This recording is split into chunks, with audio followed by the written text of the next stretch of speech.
They say the deepest wounds aren't inflicted by strangers, but by those we've nurtured with a lifetime of sacrifice.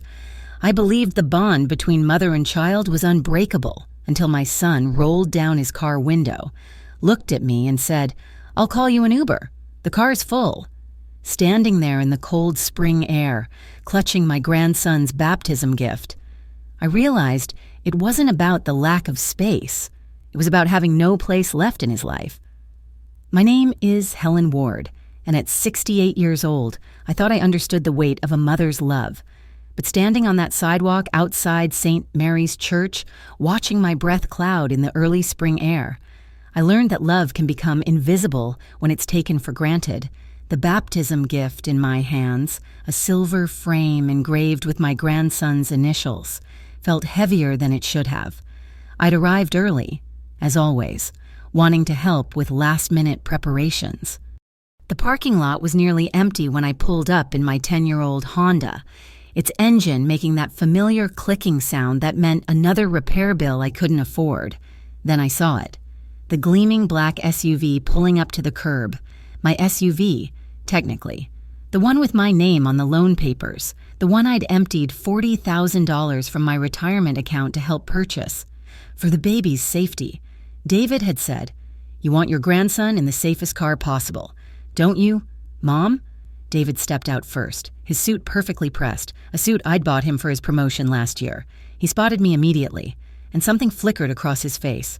Not joy, not warmth, something closer to inconvenience.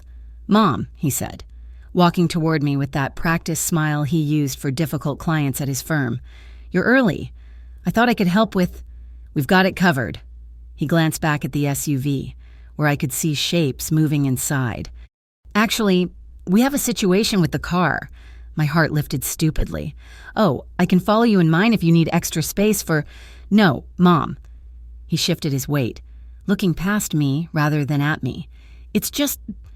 Erica's parents are here, and with the baby's car seat and all the baptism supplies." Through the tinted windows, I could make out Erica in the passenger seat, her parents in the back. And there, clearly visible, was an empty seat, occupied only by an oversized designer handbag. "I'll call you an Uber," David said, already pulling out his phone. "The car's full." The words hung between us like a blade. Full. Not full of people, but full of priorities that didn't include me. I stared at that handbag, probably worth more than 3 months of my Social Security checks, claiming the space where I should have been sitting. "David, I can see there's—" "Mom, please." His voice carried that edge of impatience I'd been hearing more often lately. "Don't make this difficult." "The Uber will be here in 5 minutes. We need to get inside and set up." Erica's father tapped on the window from inside, pointing at his watch. David's shoulders tensed. "Here," he said, shoving a $20 bill at me. "For the ride. We'll see you inside." I didn't take the money. My hands stayed wrapped around the baptism gift, knuckles white inside my old wool gloves, the ones with the hole in the left thumb I kept meaning to mend. "Keep it," I said quietly. "I'll manage." He was already walking back to the car. My car. Our car. The car that was supposed to mean safety and togetherness. As he opened the driver's door, Erica leaned over and said something that made him laugh. Her parents were adjusting the heating vents in the back, making themselves comfortable in the leather seats my retirement fund had paid for. The SUV pulled away from the curb, leaving me standing there with exhaust fumes and the echo of promises. Through the rear window, I caught a glimpse of the baby's car seat, the one I'd helped install last month, when David still needed me for something. The Uber arrived 12 minutes later, not 5. The driver was a young woman who chattered about her daughter's first birthday party while I sat in the back, the baptism gift balanced on my lap. I gave appropriate responses, smiled at the right moments, but my mind was elsewhere, calculating the exact price of being deemed expendable. $40,000, 28 years of single motherhood, countless sacrifices, all of it reduced to a $20 bill and a rideshare app. When we pulled up to the church, the black SUV was parked in the handicapped space, using the placard that belonged to Erica's mother. Through the church's glass doors, I could see my family arranged like a catalog photo. David and Erica at the center, her parents flanking them, the baby peaceful in his father's arms, complete without me. I paid the Uber driver with my own money and walked into my grandson's baptism alone, carrying my gift and a new understanding. Some cars are too full for mothers who've given everything, but just roomy enough for those who've given nothing at all. The baptism felt like a theater performance where I'd been cast as an extra. I sat 3 pews behind the family, watching strangers assume I was just another parishioner.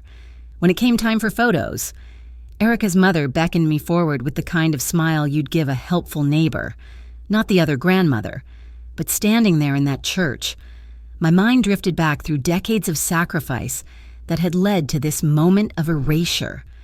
I was 29 when James died. Heart attack at his desk, the doctor said. Stress from working 2 jobs to keep us afloat. David was only 7. Still young enough to crawl into my bed during thunderstorms. Still calling me Mommy instead of Mom. The life insurance barely covered the funeral. I sat at our kitchen table at 2:30 a.m. that first night alone. David finally asleep, spreading bills across the scratched surface like tarot cards predicting our future. Mortgage, utilities, car payment, groceries. Each envelope a small demon demanding its due. I found work at Henderson's Hardware, taking the evening shift so I could be home when David got back from school. 4 p.m. to midnight, Tuesday through Saturday, my feet would scream by hour 6. But Mr. Henderson let me sit on a stool behind the register when the store was empty. During tax season, I picked up bookkeeping work for small businesses, squinting at receipts by lamplight while David did homework at the same table. "Why don't we ever go to Disney World like Jake's family?" David asked once. "Maybe 10 years old? Someday, baby." I'd promised, knowing someday meant never. I sold my wedding ring when David needed braces. It sat in my jewelry box for months first, me taking it out sometimes when he was asleep, slipping it on and remembering James's shaking hands as he'd placed it there. But crooked teeth last longer than sentiment. Mom, all the other kids. He'd start sentences that way, and I'd find ways to make it happen. All the other kids had Nike shoes, I'd work overtime. All the other kids went to soccer camp, I'd take on another client's books. The college years nearly broke me. I'd managed to save $12,000 over 11 years, keeping it in a separate account I called David's Future. It covered exactly 1 semester at State. I remember the panic in his voice when he called about the 2nd semester bill. "Mom, what am I going to do? Everyone else's parents, the refrain of our lives." That's when I touched my retirement fund for the first time. Just a loan against it. I told myself, $25,000. Then another 15 for junior year. By the time he graduated, I'd hollowed out my future to build his, "You're the best, Mom," he'd said at graduation, his cap crooked, his smile bright. "I couldn't have done it without you." When had those words stopped? Maybe when he met Erica. She came from money, the kind where problems had price tags, not question marks. Her parents owned 3 locations of a chain restaurant, drove matching Mercedes, wintered in Florida. David started noticing things he'd never cared about before. My mismatched dishes, my dated clothes, the way I saved aluminum foil to reuse. "Mom, you don't have to," he'd say when I'd smooth out a piece of foil, but I did have to. Old habits from lean years don't die just because your son starts shopping at Whole Foods. The wedding cost more than I'd spent on David's entire education. Erica's parents covered the venue and catering, making sure everyone knew it. I paid for the flowers, $3,000 for things that would die in a week. I remember standing in my bedroom, credit card in hand, cursor hovering over the complete purchase button, thinking about how many months of groceries those roses represented. But David had asked, "Mom, Erica really has her heart set on the orchid arrangements. Could I? Always. Would I?" Without question. The SUV was supposed to be different. This wasn't just throwing money at fleeting happiness. This was safety for my grandson, practicality for winter driving, reliability for a growing family. When David approached me last fall, I saw it as an investment in their future, our future. We'll make all the payments, Mom. We just need help with the down payment and someone with established credit to co-sign. You know how it is. Starting out, I knew how it was. I'd started out with nothing but a 7-year-old son and a pile of bills. $40,000. The number still makes my chest tight. That money was meant to keep me out of state nursing homes, to maybe let me fix the leaking roof, to provide a cushion for the inevitable falls of aging. Think of it as protecting your grandson, David had said, showing me safety ratings on his phone. I thought of it as protecting my family. All of it, the whole complicated, beautiful mess of us. I pictured Sunday drives, holiday trips, car seats multiplying as more grandchildren came. I saw myself in that passenger seat, finally included in the life I'd spent decades building for him. Sitting in that church pew, watching Erica's mother hold my grandson while the priest spoke about community and family. I realized I'd been writing checks against an account that had been closed long ago. Every sacrifice had been a deposit into a bank that no longer recognized my currency. The $20 bill David had tried to give me for the Uber, that was the exchange rate now. $20 for $40,000, a rideshare app for a lifetime of showing up. But perhaps the cruelest irony was this. I would have given it all anyway, even knowing how it would end. That's the terrible arithmetic of motherhood. We keep investing long after the returns have stopped, hoping that one day the books will balance. They never do. 2 months passed before I discovered the truth about the car payments. I might have remained ignorant longer if my neighbor hadn't mentioned seeing a notice stuck to the SUV's windshield when she walked past David's house. Looked official. Mrs. Patterson said over the fence. Everything all right with David? That night, I couldn't sleep. At 3:15 a.m., I logged into my bank account, the one linked to the auto loan. There they were, 2 months of missed payments, stark against the screen like accusations. The late fees alone were almost $300. I called David the next morning, my hands shaking as I dialed. "Mom, I'm in a meeting," he answered, his voice clipped. "The car payments, David, you've missed 2 months." A pause. I could hear muffled voices in the background, the sound of a door closing. "I've been meaning to call you about that. Things have been tight with the baby expenses and all. Can you cover them for now? I'll pay you back." "David, we agreed." "Mom, I really can't do this right now. Just handle it, okay? I'll call you later." He hung up. Later never came. I paid the overdue amount that afternoon, my retirement account shrinking by another $2,000. But something had shifted in me as I hit the submit button, a small fissure in the foundation of my automatic compliance. That weekend, I decided to visit David's house unannounced, something I rarely did since Erica had made it clear that dropping by was inconsiderate. I told myself I was bringing cookies for them, but really, I needed to understand where my money was going. The SUV sat in the driveway, gleaming in the afternoon sun.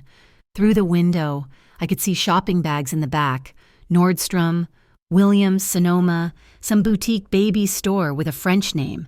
Erica's BMW was parked beside it, equally pristine. I rang the doorbell, cookies in hand like a peace offering. "Helen," Erica answered, her surprise poorly masked.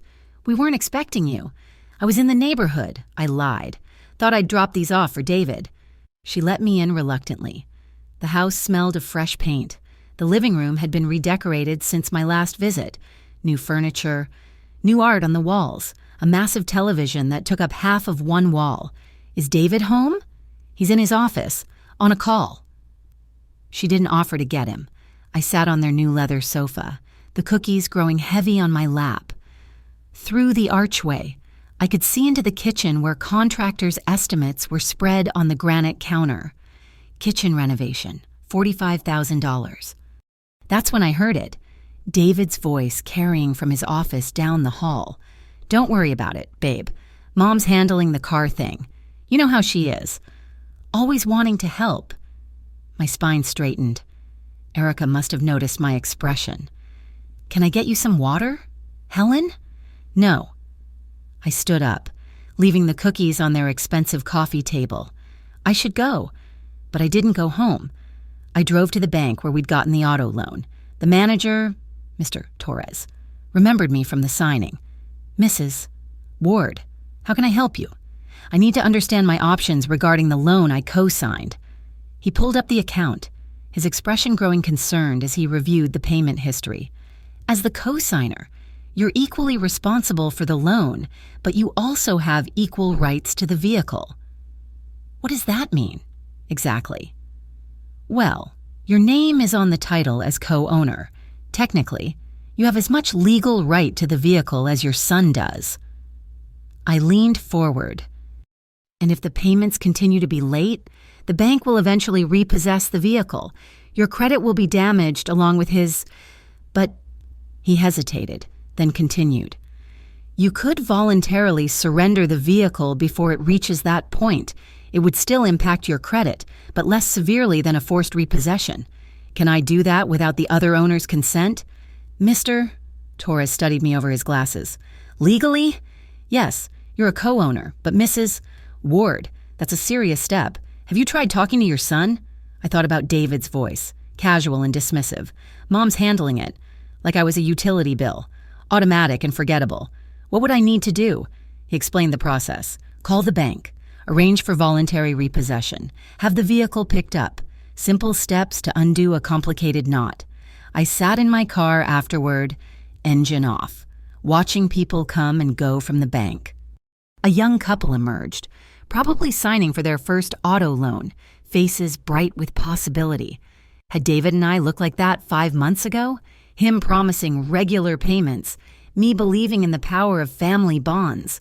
My phone buzzed. A text from David. Mom, can you handle next month too? Things are crazy here. Thanks, kiss from the baby. No apology. No acknowledgement of breaking his promise.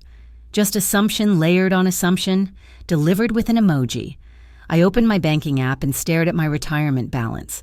At this rate, I'd be working at Henderson's until I was 80, assuming my knees held out that long. Also, David could renovate a kitchen that was already nicer than anything I'd ever owned. For the first time in 39 years of motherhood, I typed a reply without automatically saying yes. We need to talk about the car. His response came quickly. Can't this week. Erica's parents are visiting. You understand. I did understand.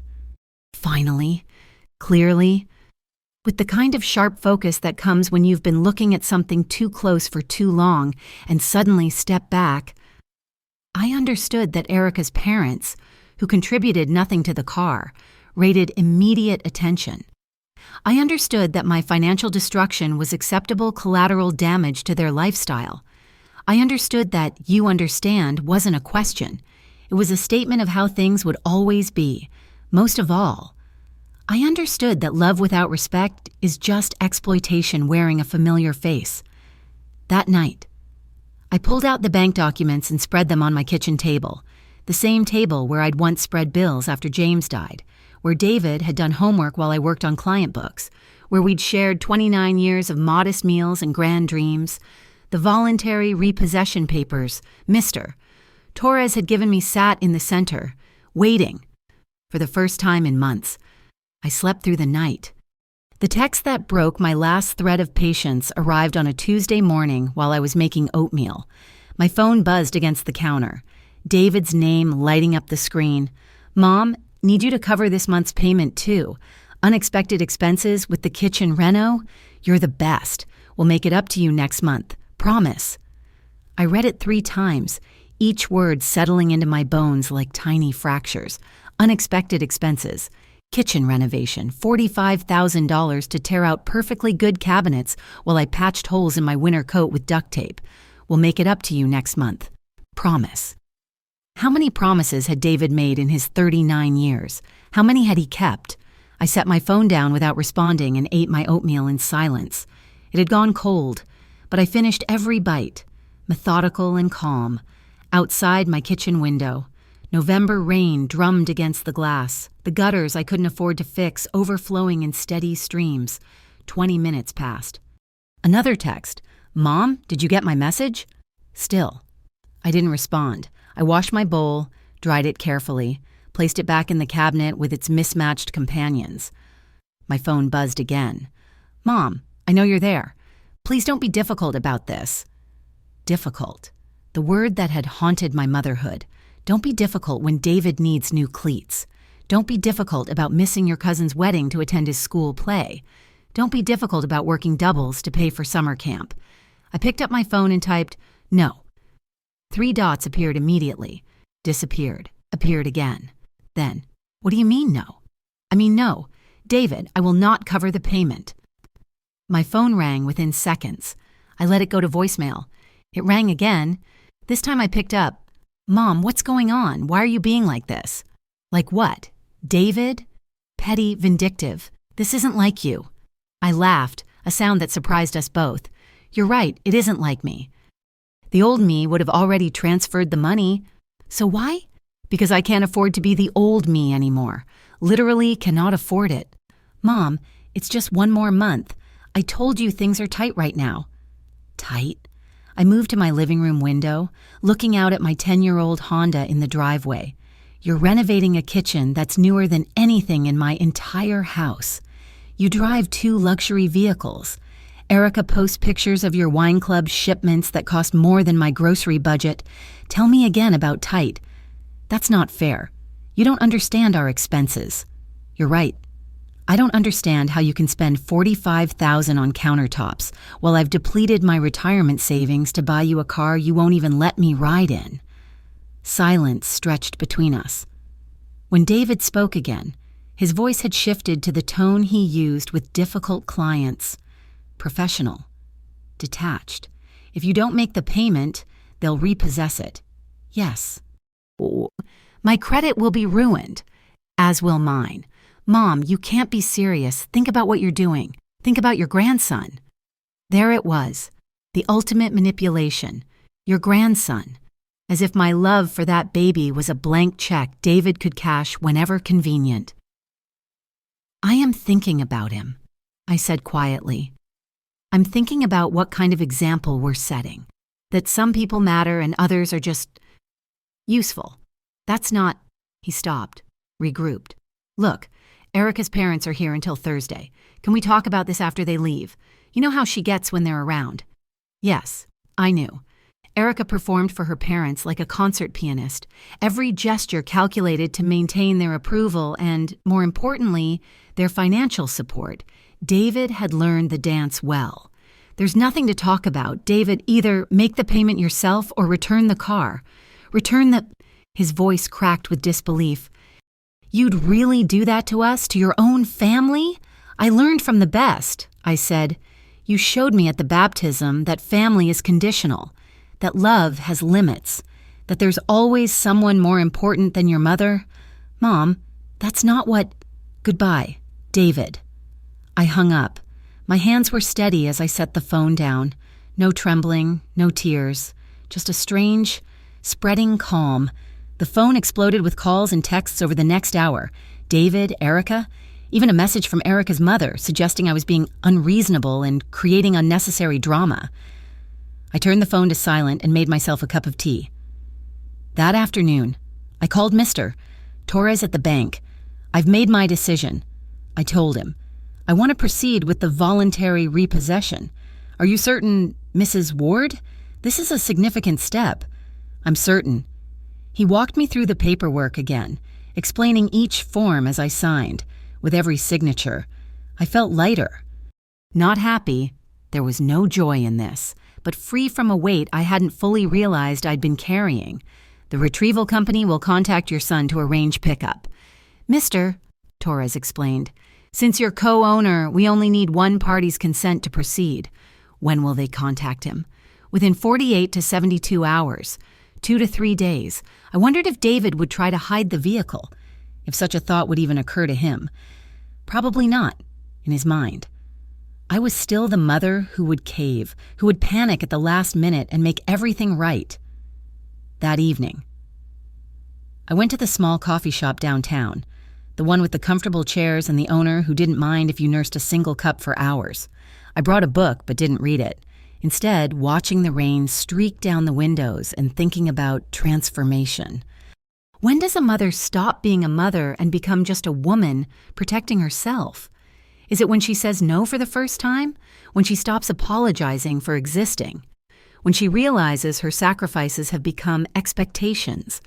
Her love a resource to be strip-mined? My phone, face down on the table, vibrated occasionally. I didn't check it. For the first time in 39 years, my son's urgency wasn't my emergency. I stayed until closing time, thanking the owner as I left. The rain had stopped, leaving the streets shining under streetlights. My Honda started on the first try, reliable in ways that had nothing to do with status or leather seats, at home. I finally checked my phone. 17 missed calls, dozens of texts, escalating from confusion to anger to threats. The last message sent an hour ago. Fine, if this is how you want to be, don't expect to see your grandson anymore. I stared at those words, waiting for the pain to hit. It came, sharp and deep, but underneath it was something else. Relief. Because if David could use his child as a weapon, then I'd already lost a son I'd never really had. I deleted the entire conversation thread, years of messages vanishing with a single swipe. Then I opened my laptop and began composing an email to Mr. Torres, confirming in writing my decision to proceed with the repossession. Tomorrow, the wheels would be set in motion. Tonight, for the first time in years. I would sleep without worrying about payments I couldn't afford for a car I wasn't allowed to ride in service to a son who'd forgotten that mothers were people too. The tow truck arrived at David's house at 7:45 a.m. on Friday. I knew because Mrs. Patterson called me, breathless with the kind of excitement that comes from witnessing someone else's drama. "Helen, you won't believe what's happening at David's house. There's a tow truck in their driveway." I cradled my coffee cup, looking out my kitchen window at the gray morning. "Is that so? The driver's hooking up that fancy SUV. Oh, Erica just came out in her bathrobe." I could picture it perfectly. Erica's silk robe fluttering in the morning breeze, her perfect hair disheveled, her face a mask of indignation. The neighbors would talk about this for months. David just ran out. "Mrs." Patterson continued, her play-by-play better than any morning show. "He's waving papers at the driver. Oh dear, he looks upset." My phone started ringing, David's ringtone. I let it play while Mrs. Patterson narrated. "The driver's showing him something on a clipboard. David's on his phone now. Probably calling you?" "Probably," I agreed, taking another sip of coffee. "Erica's parents just came out. Her mother has her hands on her hips. You know that stance, like she's ready to speak to the manager." I almost smiled. Erica's mother approached every inconvenience as if it were a personal insult from the universe. "The truck's pulling away with the car, Mrs." Patterson's voice pitched higher. "David's following it down the driveway. Still on his phone? Oh, Helen, the whole neighborhood's watching. The Millers are on their porch, and I think I see curtains moving at the Johnson place." My phone had stopped ringing, started again immediately. "I should go. I told Mrs. Patterson, and thanks for the update." "Well, Helen, why, did you know this was happening? Have a good day, Dorothy." I hung up and turned my phone to silent, watching it light up with David's name again and again. 10 minutes later, the text started rolling in. "What have you done? Mom, this is insane. Call me now. You're destroying our lives over money?" Erica's in tears. "The baby is crying. I hope you're happy." I set the phone aside and made myself breakfast. 2 eggs, whole wheat toast, the last of the strawberry jam James had loved. I ate slowly, tasting every bite. By 9 a.m., the calls had shifted. Erica's number appeared, then her mother's. Even Erica's father tried once. A man who'd spoken maybe 50 words to me in 5 years suddenly needed urgent communication. I dressed carefully for work, choosing my best outfit, the navy blazer that only had one small moth hole, the slacks that still held their crease. Henderson's hardware didn't require much in terms of fashion, but today felt like it deserved effort. My phone rang again as I was leaving. This time, the bank's number. I answered. "Mrs. Ward, this is Mr. Torres. I wanted to confirm that the vehicle has been successfully retrieved. Thank you for letting me know. Your son has been quite vocal about the situation. He's demanded to speak with our manager, our district manager, our CEO." A pause. He seems to be under the impression that you didn't have the authority to authorize the repossession, but I did. Yes, ma'am. We've explained that multiple times. I just wanted to make sure you're prepared for any backlash. Backlash. Such a corporate word for the unraveling of a family. I'm prepared, Mr. Torres. Thank you for your concern. At work, I found refuge in the familiar rhythms of retail. Customers needed help finding the right drill bit, the perfect paint color, the bolt that would fix their problem. Simple requests with clear solutions. Around 2 p.m., my manager, Kevin, approached me at the register. "Helen, there's someone here to see you. Says she's family." Erica stood by the entrance, looking magnificently out of place among the power tools and lumber. She wore designer jeans and a cashmere sweater that probably cost more than I made in a week. "Can we talk?" she asked, her voice honeyed with false concern. "I'm working." "Kevin said you could take a break." Of course, she'd already charmed my manager. Erica had that effect on men. We stepped outside to the loading dock. Erica pulled her sweater tighter against the November chill. "Helen, I want to understand what happened. David's beside himself. What happened is simple. The payments weren't being made. The loan was in my name. I protected myself. By stealing our car," I laughed, that new laugh that seemed to surprise everyone. "Stealing? I paid $40,000 for that vehicle. David paid nothing. Who's the thief here?" Her perfect composure cracked slightly. "That's not fair. We were going to pay you back." "When, Erica? After the kitchen renovation? After the wine club membership? After whatever luxury you decide you need next? You don't understand the pressure we're under. My parents expect— I don't care what your parents expect." The words came out sharp and clean. I cared what my son promised. He broke those promises repeatedly. "So you humiliated us? The entire neighborhood saw our car being towed like we're some kind of people who don't pay their bills?" Her face flushed. "How can you be so cruel? What about your grandson? He needs that car for safety." Then perhaps his parents should have thought of that before spending $45,000 on granite countertops. That's different. That's an investment in our home value. And my retirement fund? What's that an investment in? Your comfort? Erica straightened, shifting tactics. "David's talking about cutting you off completely. No visits with the baby, no holidays, nothing." There it was, the nuclear option. I've been expecting it since David's threat via text. If that's what he chooses, that's his decision. You'd give up your grandson over a car? I'd give up being used and discarded repeatedly. There's a difference. You're going to die alone. Helen? Is that what you want? I looked at this woman who'd never worked a day of retail, never skipped a meal to feed her child, never sold her jewelry to keep the lights on. I've been alone since the day David chose your family over me. At least now I'll have my dignity and a roof over my head in retirement. She stared at me as if seeing me for the first time. Maybe she was— "I feel sorry for you," she said finally. "To be so bitter, so selfish. And I feel sorry for you," I replied. "To be so entitled that you see boundaries as betrayal." She left without another word, her heels clicking against the concrete as she walked to her BMW, paid for, no doubt, by her indulgent parents. I went back to work, helped a young couple find the right faucet for their first home, showed an elderly man which screws would work best for his birdhouse project. Real people with real problems and the grace to solve them honestly. My phone stayed silent the rest of my shift. When I finally checked it at 5 p.m., there were no new messages. The avalanche of outrage had stopped, replaced by something more ominous. Silence. But as I drove home in my reliable Honda, I felt no regret.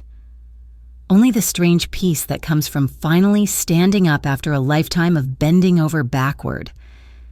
The SUV was gone. The monthly payments were gone. And if my son was gone too, well, perhaps he'd never really been there at all. Just a ghost of the boy I'd raised, haunting me with expectations I could no longer afford to meet. The consequences of the repossession rippled through David's life like dominoes falling in slow motion. I heard about them through the suburban grapevine. Mrs. Patterson, the postal carrier, Casual mentions from customers at Henderson's who knew my family. Saw your son at the gas station, Mr. Miller mentioned while buying paint. He was driving that old sedan, the one with the rust on the bumper, the sedan. David's car from college, relegated to the garage once the SUV arrived, a 2004 Toyota with 200,000 miles and a temperamental heater. I remembered helping him buy it, counting out $1,000 bills at the used car lot, while he promised to maintain it well. Engine sounds rough. Mister, Miller added, might want to tell him to get it looked at. I nodded, said nothing about how David no longer took my calls. A week later, Mrs. Patterson provided another update over the fence. Erica's parents left early from their visit, saw them loading their Mercedes at 6 a.m. yesterday. Looked like there'd been words. I could imagine the scene. Erica's parents, appalled that their daughter was reduced to riding in a 15-year-old Toyota. The subtle withdrawal of their approval, worth more to Erica than any car. And Mrs. Patterson leaned closer. I heard from Linda at the grocery that David's been asking around about car loans. Seems he's having trouble getting approved. Of course he was. With a fresh repossession on his record and without my credit to cushion him, David was discovering what financial reality looked like. The first direct communication came 2 weeks after the repossession, not from David, but from Erica's mother, Barbara. She called while I was paying bills, what few I had left after years of supporting David's lifestyle. Helen, she began without preamble, this situation has become untenable. Hello, Barbara. Don't you think you've made your point? David and Erica are suffering. That old car broke down twice this week. Erica had to miss her Pilates class. I almost laughed. Pilates class, the great tragedy. They could buy another car, I suggested. With what credit? You've destroyed David's financial reputation.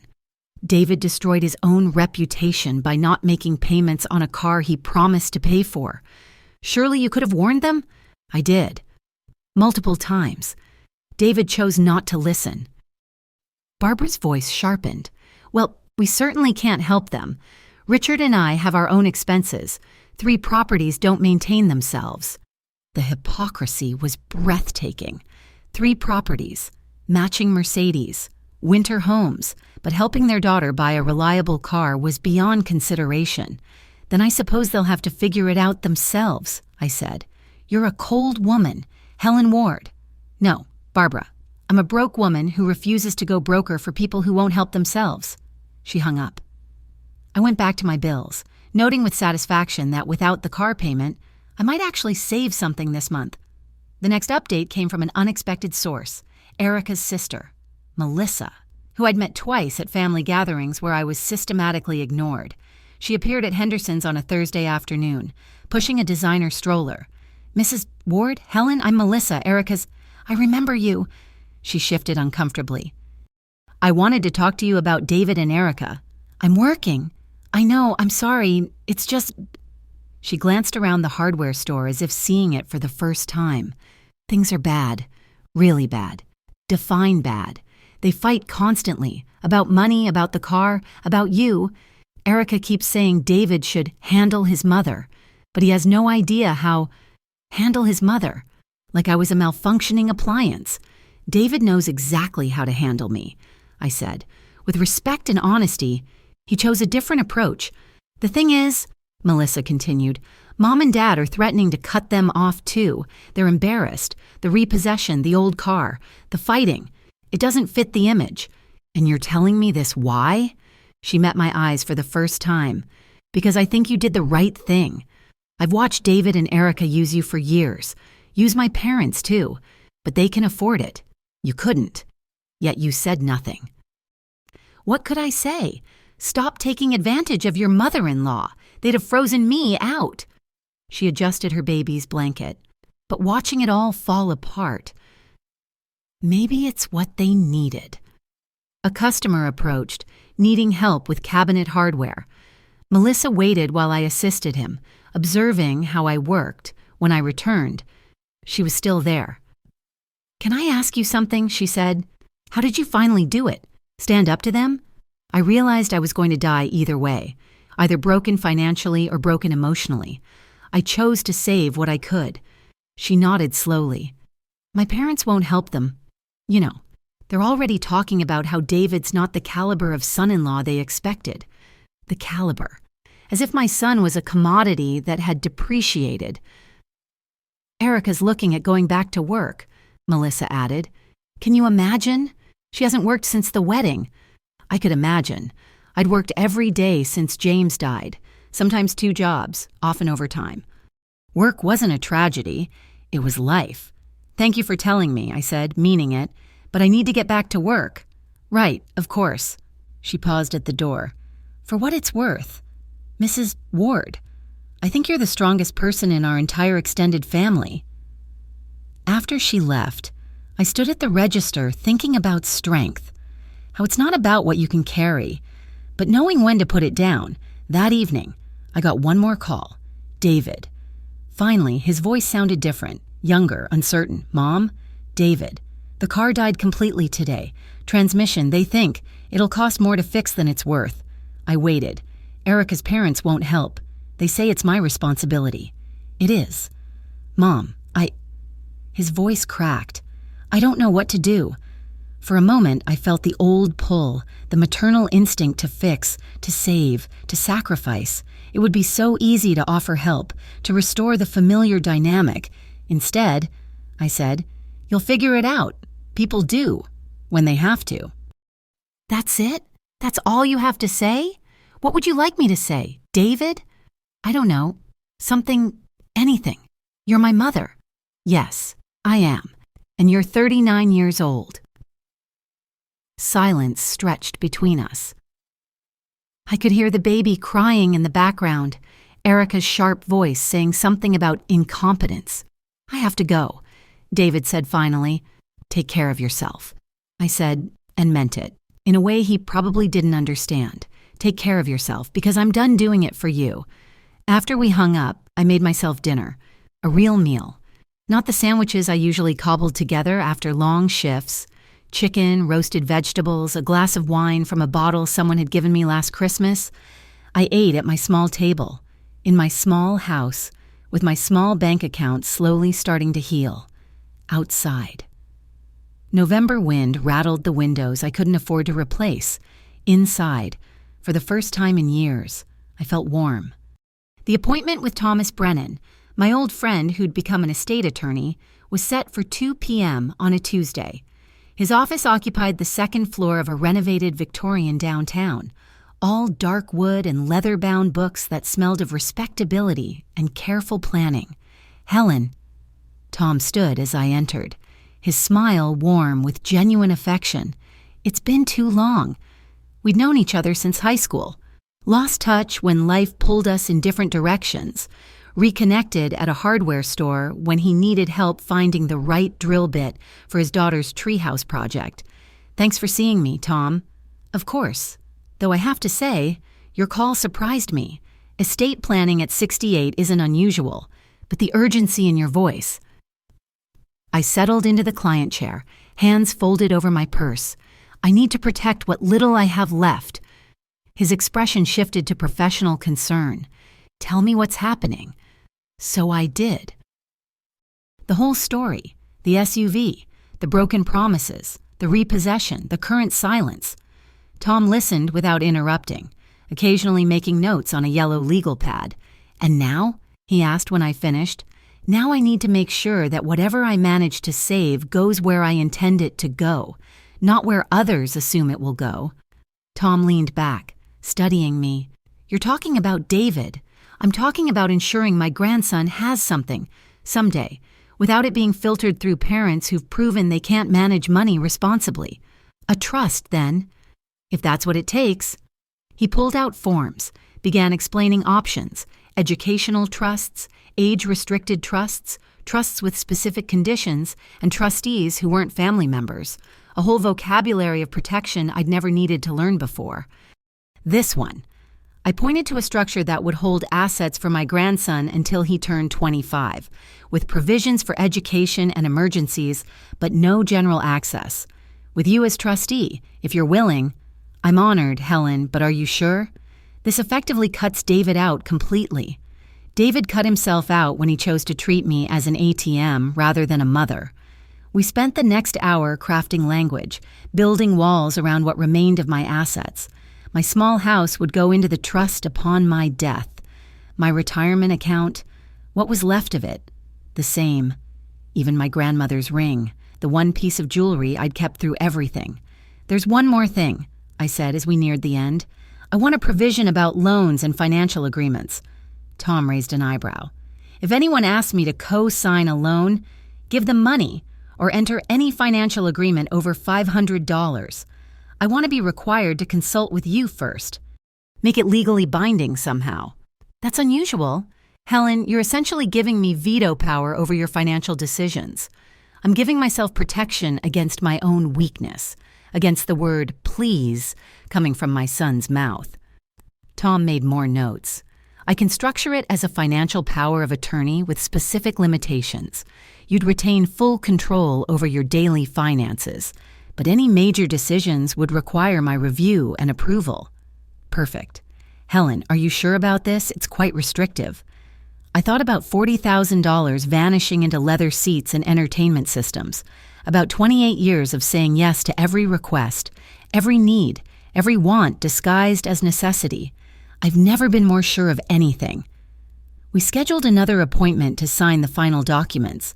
As I stood to leave, Tom touched my arm gently. For what it's worth, Helen, I think you're doing the right thing. Protecting yourself isn't selfish, it's necessary. Tell that to my son. Your son, Tom said carefully, seems to have forgotten that mothers are people too, with limits, with needs, with the right to say no. I drove home through streets preparing for Thanksgiving. Store windows displayed families gathered around abundant tables. Everyone smiling, everyone grateful, the marketing of perfect families, as if dysfunction came with a gift receipt. At home. I found a letter in my mailbox, David's handwriting, my address spelled out in the careful script he used for important documents. No return address. I opened it at my kitchen table, smoothing out the single page. Mom, Erica says I should apologize. Make things right. Promise to do better, but I think we both know I've made too many promises already. The truth is, I don't know how we got here. When did you stop being the mom who fixed everything? When did I start expecting you to? When did your sacrifices become my rights? I'm angry at you for taking the car, angrier at myself for making it necessary, angriest at the fact that I'm 39 and still don't know how to be the son you deserved. Erica and I are figuring things out. Bus passes, carpooling, reality. It's hard. Harder than I thought life would be at this point. But maybe that's the lesson I needed. I'm not asking for forgiveness or money or anything else. Just wanted you to know that I understand now. Too late. But I understand. David. I read it twice, then folded it carefully and placed it in the drawer where I kept important papers. Not an apology exactly, but an acknowledgement, a start, maybe, or an ending. Time would tell. My phone rang. Tom's office, confirming our follow-up appointment. Thursday at 10 a.m., his assistant said. Mr. Brennan wanted me to remind you to bring a list of all your assets and debts. I'll be there. I hung up and pulled out a fresh notebook. Assets and debts. Such a simple accounting for a complicated life. As I began writing, I realized my debts column was finally, blessedly short. No car payment, no loans, just the mortgage and monthly bills. The assets column was shorter still. House, retirement account, grandmother's ring, 10-year-old Honda. But for the first time in years, they were truly mine. Not leveraged, not promised, not guilt-morphed into someone else's property. I closed the notebook and made myself tea. Outside.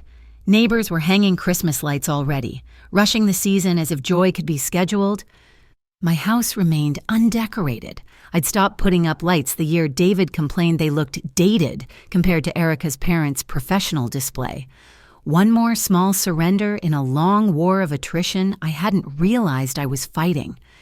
This year, I decided I'd hang lights again, not for David or Erica or the neighbors, for me, because I could. Because they were mine to hang badly if I chose, to enjoy privately if no one else did, Because protecting yourself sometimes looked like legal documents and financial boundaries, and sometimes it looked like cheap string lights on an old house, declaring quietly that someone still lived here, someone who mattered, someone who'd finally learned to save herself. The coffee shop on Mason Street hadn't changed in 20 years. Same cracked vinyl booths, same temperamental espresso machine, same owner who remembered everyone's order. David had chosen it for our meeting. Perhaps thinking neutral ground would make this easier. I arrived early, claiming a booth by the window where I could watch the world pass by. 3:45 p.m. on a Thursday, the between time when the lunch crowd had gone and the after-work rush hadn't started. David walked in at 4 p.m. exactly, punctual in a way he'd never been when spending my money. He'd lost weight, his suit hanging loose at the shoulders. The confident stride I remembered had been replaced by something more tentative. "Mom, David." He slid into the opposite bench, hands wrapped around a coffee cup like a lifeline. We sat in silence while the espresso machine hissed and gurgled. "You look well," he said finally. "I am well. The house. You put up Christmas lights." "I did." More silence. David shifted, cleared his throat, started and stopped 3 different sentences. "I got your letter," I said, giving him an opening. "I meant it, every word." "I know. Mom, He stopped, took a breath, tried again. "Erica and I are separated. She moved back with her parents last week." I sipped my coffee. Waited. They blame me for everything. The car, the embarrassment, the failure to maintain their standard of living. They said I wasn't the man they thought Erica married. And what do you think? I think they're right. His voice was quiet, defeated. I became someone I don't recognize, someone who'd put his mother on the street to keep his in-laws happy. But you didn't put me on the street. I wouldn't have let you, because you finally said no, not because I suddenly grew a conscience. We sat with that truth between us, heavy as winter coats. "What do you want from me, David?" He looked up, surprised. "Nothing, I'm not here to ask for anything." "Then why are you here?" "Because I miss my mother." His voice cracked. "Because I destroyed the one relationship that should have been unbreakable. Because I need to know if there's any way back from this." I studied my son, really looked at him for the first time in years. Without Erica's influence, without the armor of entitlement, he looked younger, lost. More like the 7-year-old who'd crawled into my bed during thunderstorms than the 39-year-old who'd banished me from a car I'd paid for. "I don't know," I said honestly. "Trust is like retirement savings. David, easy to spend, hard to rebuild. I know, God, I know. I've been looking at apartments, real apartments, not luxury complexes, taking the bus to work, learning to budget." A bitter laugh. 39 years old and learning to budget. Better late than never. Is it though? Is it better? When I've already cost you so much? I thought about the trust documents in my filing cabinet, the financial power of attorney, the walls I'd built to protect myself from my own child. What's done is done. The question is, what happens next? What does happen next?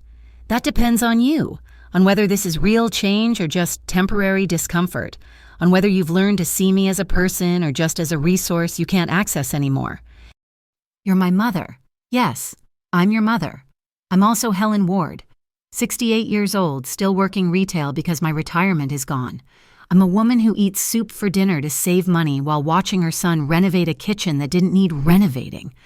I'm a person, David, not just a role in your life. He flinched at each word, but didn't look away. I see that now.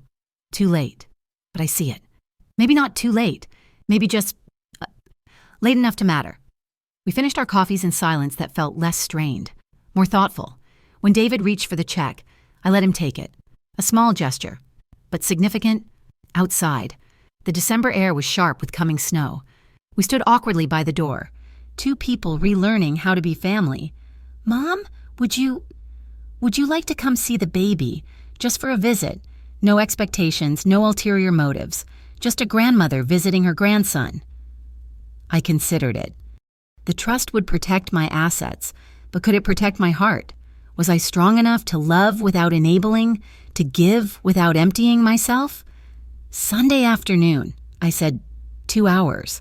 His face lit up, not with the calculated charm I'd grown used to, but with something genuine. Sunday. Yes, thank you. I walked to my Honda, keys in hand. David called after me. Mom, the Christmas lights look beautiful, just like they used to. I drove home through streets dressed for the holidays, past houses trying to outshine each other, past the SUV dealership where 5 months ago I'd signed my financial future away for the promise of family togetherness. At home, I stood in my small living room, looking at my grandmother's ring on my finger, thinking about cycles and breaks in patterns. David might change, he might not. But I had changed, and that was what mattered. I'd learned the difference between giving and being taken from, between supporting and enabling, between love and exploitation.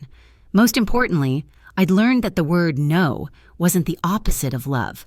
Sometimes it was love's truest expression. The phone rang, Tom's office, confirming that all the trust documents had been properly filed. Everything's in place. Mrs. Ward, your assets are protected. Protected, such a small word for such a big transformation. I hung up and made myself dinner, a real meal, not soup. Outside, my Christmas lights twinkled against the gathering dark, modest but mine. Tomorrow would bring its own challenges. Sunday would test my new boundaries. But tonight, in my small house with its old furniture and new locks on the metaphorical doors, I was enough, had always been enough. I just hadn't known it until I stopped trying to be everything to someone who'd forgotten I was anything at all. The car was gone. The money was gone. But I was still here, lights shining, boundaries set, finally understanding that the best gift I could give my family was the example of a woman who'd learned to save herself, and that was worth more than any SUV could ever be.